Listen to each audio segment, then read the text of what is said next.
What's going on, guys? Welcome to the match reaction. That was Man United versus Aston Villa, and happy days, we got the win 1-0. It was a bit squeaky bum time at the end. I think Villa really came into themselves, especially in the second half, late in the game. But I think Man United were really good first half, very dominant, and they looked great. They were attacking really well, working really well as a team. I was quite happy with it. There was a lot of people with the starting lineup. Malacia hasn't been his best recently, so him starting over Wan-Bissaka, there was a lot of discussion over that. But I think he did pretty well today, Malacia. He worried me a little. I think he was getting away with a lot of fouls. I think he could have had a few cards. A few yellow cards earlier on in the game. He managed to get his first yellow card in the dying minutes of the game, giving away the free kick. And I was like, oh my god, how is he only getting his yellow now? Because he was just an absolute menace. In a good way, you want players being able to push a team off and just stop them, by any means necessary. So I did think he did really well. I think Casemiro was class today. He hasn't been at his best either, to be honest, but I think he did really well. Overall, the team did very good. I think Bruno, I was so happy for him to get his goal in first half, getting that goal. It was a good one.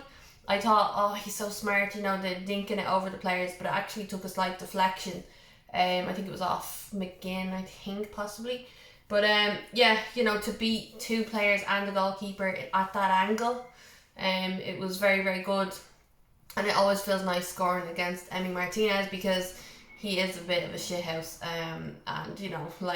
Remember he saved Bruno's penalty and he's dancing and all that. Personally, I love characters like that. I love shit stirrers and people who are going to just absolutely rock the boat. And that's what Emi Martinez does. But when it's against your team, obviously you're not going to like it. So it's nice to get one over on him as well. But I do think Aston Villa played really well. But we were just better. We were more composed throughout the whole game. You could see that there was a clear plan. And I think, you have to hand it to Victor Lindelof. He has been incredible. He's my man of the match. Definitely today he's my man of the match. He saved us. There was a lovely ball, I think we were defending and a ball bounced back out toward the edge of the box. Lovely shot taken, and Lindelof is there, heads it away, just puts everything in front of it, and that kept us in the game, kept us winning actually. So I think he did really well. There were so many moments in that game where Lindelof stood up, did his job. He was very commanding. You could see, he's definitely got a lot of leadership qualities in him. And it's nice to see him getting rewarded with game time. Obviously we don't really have much choice, but he could be playing Maguire. So the fact that, Shaw and Lindelof again played together and they do really well, I was very happy with it. De Gea, very good. I don't think Villa had too many clear-cut chances. Not too many, and the ones that they did have, we dealt with them quite well. Every player was getting back. Every player was doing their job. I think Sancho did pretty well today as well. Could have been a few more goals. There could have been. We had loads of lovely through balls to the likes of Rashford and stuff. Sometimes their touch let them down a little bit, but they were constantly trying to catch us offside, and we were putting some lovely balls in, and the players were getting there. It was just wasn't our day to score more goals. But look, it's a win. It's 3 points, a clean sheet as well, obviously at home. One thing I'll say, that the protests were on, and obviously you saw loads on social media and stuff like that. I can't be there, but fair play to everyone for protesting. It was a bit disappointing seeing so many players in Old Trafford before kickoff and stuff. You saw a few empty seats and stuff, but the whole goal was to try and not enter the ground until 18 minutes. Just for the Glazers out, and against Sir Jim Ratcliffe protest, to be honest, because if he's going to be a Glazer puppet, and if he's going to enable the Glazers even more, I just think you need to keep him well away from the club. But that's my opinion. Let me know your thoughts in the comments on that. But yeah, it was disappointing to see so many fans in the ground.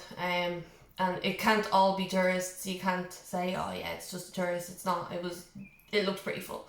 But yeah, look, anyway, each to their own. Would have been nice to see a little bit more of an impact, but the protests outside and in the surrounding areas looked really, really good, and fair play to everyone for taking part in that. But yeah, so we sit fourth in the table. We're 2 points behind Newcastle because Newcastle bet Southampton 3-1. They were losing 1-0 at one stage, and it looked good for us. We were back into third. But Newcastle do it again. They're starting to score a lot of goals now. They went through a goal drought recently, but they're really back on it. City are top of the table. Arsenal have bottled it, of course. So they're currently 2-1 with Fulham. I think it's over just now. But yeah, so we're definitely way ahead of Spurs anyway. I think top four, I said it 2 weeks ago, I think top four is done. We are in the top four. I don't see us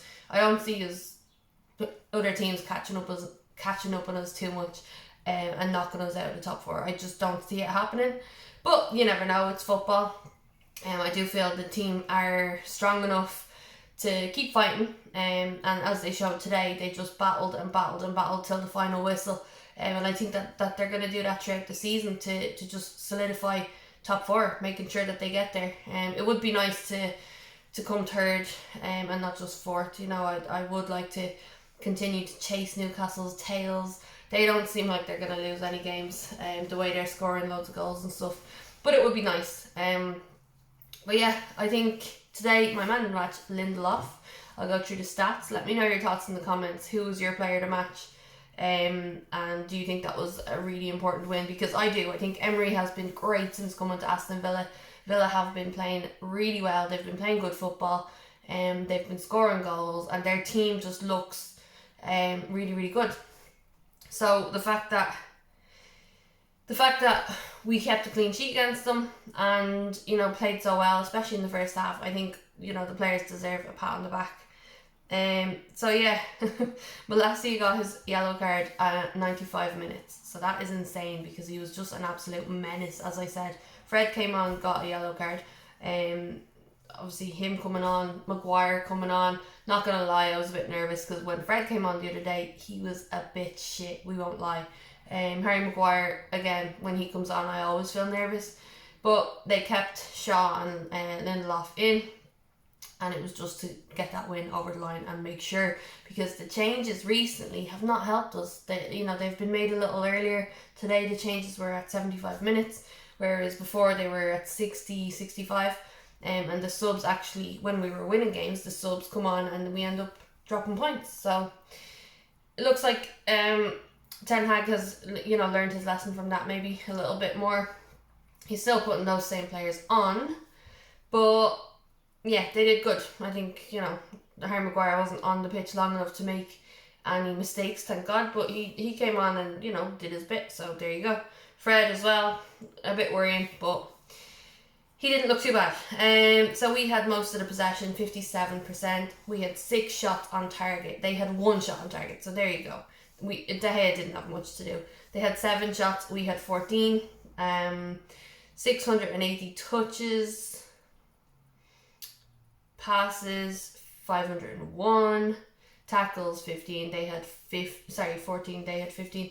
Clearances 17. They had 18. 1 corner for us, 4 for them. Wow. 7 offsides for us and 3 for them. So yeah, that means we are. Let's check the table. Yeah, so City are 76 points and Arsenal have 75. So yeah, City have played 1 less than Arsenal too. So I don't know how that's going to pan out. Let me know your thoughts. Do you think City will drop points or are they on a steam train just ploughing through? Because I don't know. I just worry now. I don't see the way City are playing. I think they're just going to get over the line every time, which is unfortunate. Like, I don't want Arsenal to win the league, but I don't want City to win the league. So if I have to choose between one, I would pick Arsenal, 100%. It's very annoying, but look, hopefully Arsenal can just work some magic, get more in form, and City can fall off. I don't know. Not looking good though. Now Spurs play Liverpool. Spurs have 54 points, so they're 9 points behind us. Liverpool are 7th with 53 points, so they could, that's tight there. They can, try and catch up. I don't see Liverpool getting into the top 4, but you never know. Again, football can be absolutely crazy at times. But I'm going out tonight. I'm having date night, and then I'm going out with my team after that, so it should be fun. And it's always nice to enjoy the weekend when you've had a win. So let me know your thoughts in the comments. If you're new to the channel, hit subscribe, drop a like, and I will see you for the next one. Enjoy the rest of your weekend.